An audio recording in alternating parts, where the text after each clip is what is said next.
여러분 안녕하십니까? JTB 뉴스입니다. 익산시 공무원들이 잇따라 경찰 수사 대상에 오르자 익산시가 공식 사과했습니다. 하지만 장학금 강제 모금에 대한 의혹은 갈수록 커지고 있는데요. 경찰 수사의 칼끝이 어디로 향할지 주목됩니다. 첫 소식 정원희 기자입니다. 경찰은 뇌물수수 혐의 등으로 익산시 A국장에 대해 구속영장을 신청했습니다. 또 다른 공무원 10여 명은 금품수수 혐의 등으로 입건돼 경찰 수사를 받고 있습니다. 공무원들이 잇따라 비리에 연루되자 익산시가 공식 사과했습니다. 장학금 강제 모금 의혹에 대해서는 부인하며 자체 조사 중이라고 밝혔습니다. 절대 강요하거나 이런 거 하면 안 되는데 그런 일이 있었다는 것은 확인을 해가지고 잘못된 것은 당연히 고쳐야죠. 하지만 장학금 관련 의혹은 갈수록 커지고 있습니다. 익산의 한 석재회사의 경우 석산 개발 허가 변경 신청 과정에서 1억 원의 장학금을 요구받아 5천만 원을 준비했지만 익산시가 되돌려보냈다는 의혹이 나오고 있습니다. 하지만 장학금으로는 2천만 원만 입금되면서 나머지 돈이 사라졌다는 의구심이 적지 않습니다. 경찰은 장학금 요구 과정에 연루된 공무원 2명의 진술을 확보한 것으로 알려졌습니다. 또 다른 업체는 익산시와 재계약을 앞두고 장학금으로 수천만 원을 요구받았다는 주장도 나왔습니다.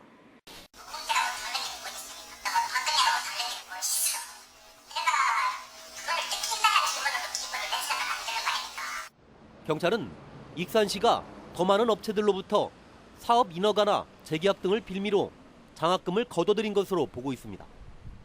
장학금 강제 모금 의혹에 대한 경찰 수사가 어느 선까지 이어질지 관심이 쏠리고 있습니다. JTB 뉴스 정원익입니다. 순창의 한 레미콘 업체가 레미콘 폐수를 무단 배출해온 사실 보도해드렸습니다. 이런 불법 행위가 가능했던 것은 감독기관들의 감시가 있으나마나 할 만큼 형식적이었기 때문입니다. 오정현 기자가 보도합니다. 나온다. 레미콘 트럭에서 콘크리트 반죽을 씻어낸 폐수가 끝없이 쏟아져 나옵니다. 이 같은 불법 행위는 언제부터 벌어진 걸까? 레미콘 회사는 폐수 처리 시설이 돼야 되는데 그 형태만 있고 가동은 본 적도 없고 17년 1월 초에 한번 겨울철에 봤고요. 거기다가 대부분 다 붓거든요. 하지만 관계기관의 감시 활동은 있으나 마나였습니다. 지난 5월 새만금 환경청이 마침 불시 점검을 나왔지만 날린 먼지를 잘 관리하라는 구두 경고만 남기고 돌아섰습니다. 조금만 잘 살폈다면 충분히 발견할 수 있었던 만큼 현장 점검이 형식적이었던 셈입니다. 당시 상황으로는 위반 사항이 없어서 그렇게 하신 걸로 알고 있거든요. 순창구는 불법 행위에 대한 구체적인 민원까지 제보를 받고도 아무런 조치를 내놓지 않았습니다. 근처에서 시로만 채취했을 뿐 제대로 된 현장 조사를 진행하지 않았습니다. 증거를 못 찾고 처리하기가 애매하니까 제대로 좀 잘 처리한 줄 알았죠. 우리가 늘 가서 서 있는 것도 아니고. 순창구는 전주방송의 보도 이후 해당 업체를 검찰에 고발한다며 뒷북 조치에 나섰습니다. 관계기관들의 감시가 허술한 틈을 타 다시 쓸어담지 못할 잿빛 폐수는 이미 엎질러진 뒤입니다. JTB 뉴스 오정현입니다. 문재인 대통령이 취임 뒤 처음으로 전국 17개 시도지사와 간담회를 가졌습니다.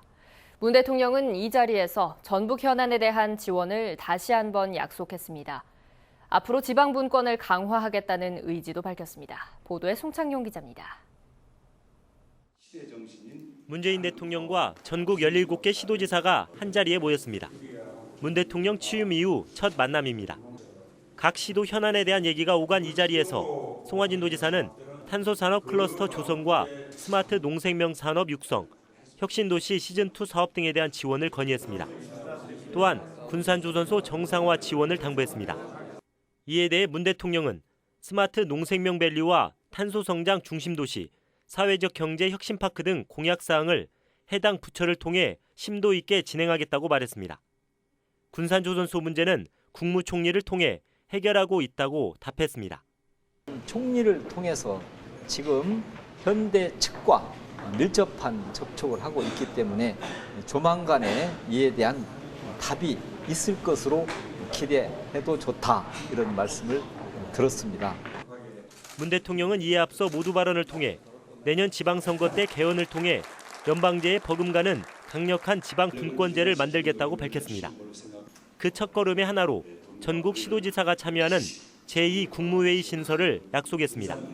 제2국무회의가 지방자치와 지방분권 또 지방균형 발전에 관한 그런 사항들을 심의하는 헌법을 개정해야 하는 과제가 남아있긴 하지만 지방분권이 새로운 도약길을 맞을 것이라는 기대감이 커지고 있습니다. JTB 뉴스 송창용입니다. 문재인 정부의 초대 교육부 장관에 김상곤 전 경기교육감이 내정됐습니다. 김상곤 후보자는 그동안 교육부 중심의 교육 행정을 비판해온 만큼 지방교육 자치에 힘이 실릴 것으로 보입니다. 조창현 기자입니다. 지난해 교육부가 전북교육청에 보낸 공문입니다. 국정교과서 반대 시국선언 교사들에 대한 징계를 촉구하는 내용입니다. 하지만 전북교육청은 이들 교사들에 대한 징계를 계속 미뤄오고 있습니다. 교육부는 교원 징계 요구 권한이 장관에게 있다 보니 직무이행 명령으로 교육감을 압박했고 갈등이 이어졌습니다. 시도교육청은 관할 지역 교사에 대한 인사권을 가지고 있습니다. 그럼에도 불구하고 교육부의 이러한 조치들은 시도교육청의 자치권을 심각하게 침해하고 있다고 봅니다.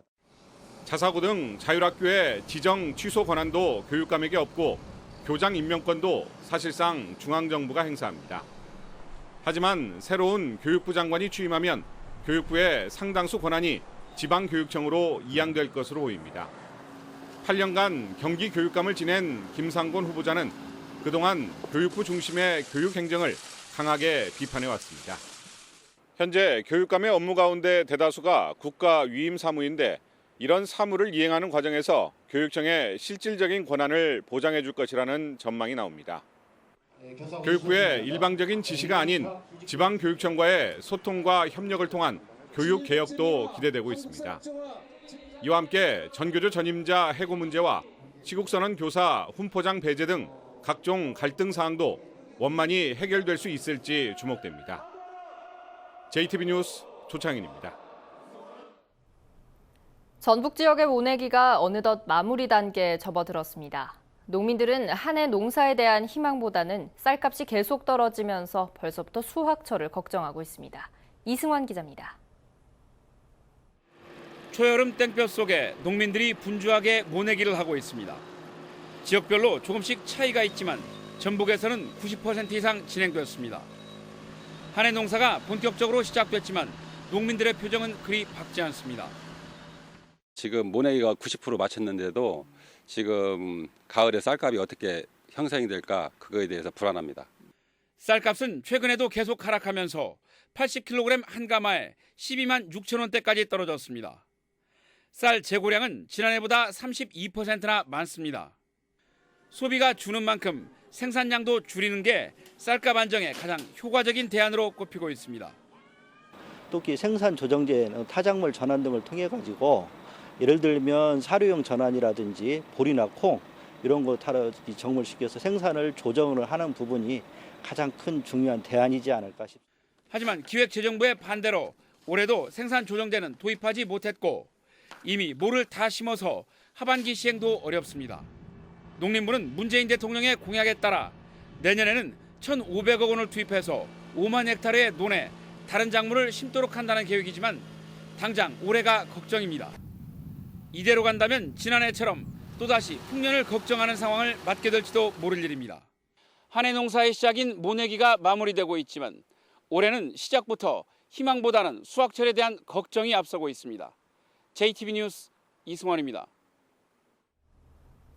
이번에 전북에서 발생한 AI 20건 가운데 17건이 중간 유통상인을 통해 전파됐습니다. 문제는 이들이 가축 거래 상인으로 등록되지 않은 무등록자였다는 건데요. 어디로 얼만큼 팔려나갔는지 파악할 수가 없기 때문에 방역은 물론 역학조사에 걸림돌이 되고 있습니다. 하원호 기자가 보도합니다.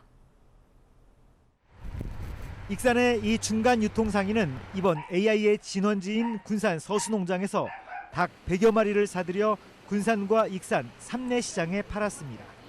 이 시장에서 닭을 산 소규모 농가 14곳이 AI 양성 판정을 받았습니다. 옛날에 병아리 정말 사왔던가 보다 되게 바늘을 그렇게 나왔던가요. 임실에 퍼진 AI도 중간 유통상인을 통해 전파됐습니다.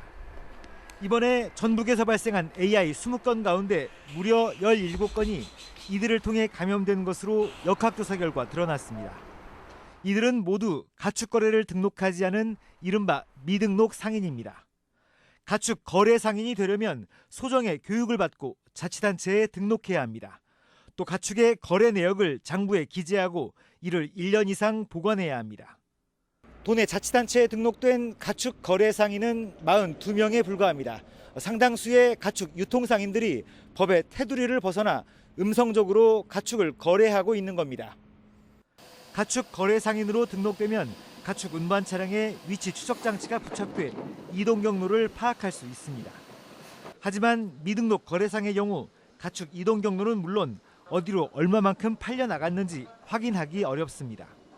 가축 중개 상인들은 거래 기록서를 작성을 하게끔 되어 있습니다. 그래서 가축 거래 기록을 보고 저희들이 확인을 해야 되는데 거래 기록 내역 자체가 없기 때문에 역학조사하는데 굉장히 어려움이 있었습니다.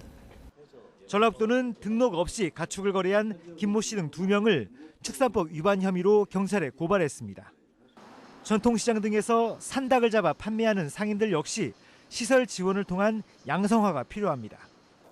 그동안 관행적으로 용인해왔던 미등록 거래 상인과 불법 도축업자들을 제도권 안으로 끌어안는 일이 과제로 남았습니다. JTB 뉴스 하원호입니다. 부안군이 중국 교육문화특구 사업을 통해 서해안권 중국 문화의 중심지로 서기 위해 본격적으로 나섰습니다. 임실군은 11월에 열리는 김장축제의 성공적인 개최를 위해 홍보와 품질 관리에 집중하기로 했습니다. 시군 소식 김진형 기자입니다. 학생들이 흥미로운 중국 문화 이야기에 시간 가는 줄 모릅니다. 부안군이 중국 문화를 알리기 위해 중고등학생을 대상으로 찾아가는 중국 역사 문화 특강을 열었습니다. 부안군이 중국 문화에 친숙한 인재를 키워 서해안권 중국 문화의 중심지로 서기 위한 발판을 마련하기로 했습니다. 부안 중국문화원을 주축으로 중국 문화를 알리고 중국인이 왔을 때 편안함을 느낄 수 있도록 차이나 교육문화 특구 조성을 위해 최선을 다하겠습니다. 임실군이 오는 11월에 열릴 김장축제를 대비해 점검에 나섰습니다. 임실군은 김장축제 성공적인 개최를 위해 오는 9월부터 홍보에 적극 나서고 김치 품질 관리에도 집중하기로 했습니다.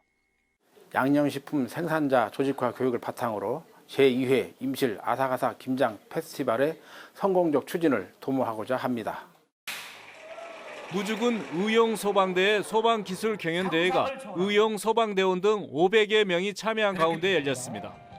무주군 6개 읍면 의용소방대원들은 소방기술을 시연한 뒤에 어려운 이웃들에게 쌀과 소화기를 전달하는 등 화합의 시간을 가졌습니다. 순창군이 청년 일자리 문제 해결을 위해 청년들과 소통의 자리를 갖습니다. 순창군은 오는 30일까지 4차례 간담회를 통해 전달된 청년들의 다양한 건의를 일자리 창출 정책에 적극 반영할 계획입니다. JTB 뉴스 김진영입니다. 더불어민주당 전북도당이 야당에게 정부의 일자리 추경 편성에 적극적으로 동참하라고 촉구했습니다. 야3당은 공공부문 일자리 확대 예산이 공무원 증원을 위한 예산으로 해석되고 국가재정법의 요건에 부합하지 않는다며 추경 편성을 반대하고 있습니다. 김춘진 도당 위원장은 그러나 이번에 증원될 공무원이 복지와 소방 등 꼭 필요한 분야여서 일자리 창출을 정략적으로 볼 수 없다며 야당은 반대만을 위한 반대를 중단하라고 요구했습니다. 남원과 장수에 흩어져 있는 가야 유적을 재조명하고 전략 사업을 발굴하는 작업이 본격 시작됩니다. 전라북도는 문재인 대통령의 지시 이후 국정기획자문위원회가 가야사 연구와 복원에 대한 시행 방안을 추진함에 따라 추경을 통해 예산을 확보해 가야 문화단지와 전시관 건립 등 가야 유적 관광 자원화를 위한 전략 사업을 발굴하기로 했습니다. 또 가야 문화 복원 사업의 지원 근거가 될 특별법의 국회 통과를 위해 경남과 경북, 전남 등 가야 유적이 있는 다른 지역과 공동 대응하기로 했습니다. 계속된 가뭄에 섬 지역 주민들이 물 부족으로 어려움을 겪고 있습니다. 군산시는 지난달까지 연도와 말도, 명도 지역의 강수량이 100mm로 지난해 강수량 300mm의 30% 수준에 그쳐 제한급수를 실시하고 있다고 밝혔습니다. 이 때문에 150여 가구 섬 지역 주민들이 식수와 생활용수가 부족해 빨래를 제때 못하는 등 생활에 큰 불편을 겪고 있습니다. 군산시는 관정 개발과 담수호 시설 설치 등 물 공급을 위한 대책을 검토하고 있습니다. 전북은 오늘 맑겠습니다. 낮 최고 기온은 전주 29도 등 27도에서 30도로 어제보다 3도가량 높은 더운 날씨를 보이겠습니다. 미세먼지 농도는 보통 수준으로 예보됐지만 오존 농도는 나쁨 수준을 보이겠습니다. 내일은 대체로 맑은 가운데 밤 한때 일부 내륙 지역에 5에서 10mm의 소나기가 오겠습니다. 아침 최저 기온은 13도에서 19도, 낮 최고 기온은 28도에서 30도의 분포를 보이겠습니다. 전주기상지청은 당분간 낮 최고 기온이 30도를 넘는 초여름 더위가 이어질 것으로 내다봤습니다.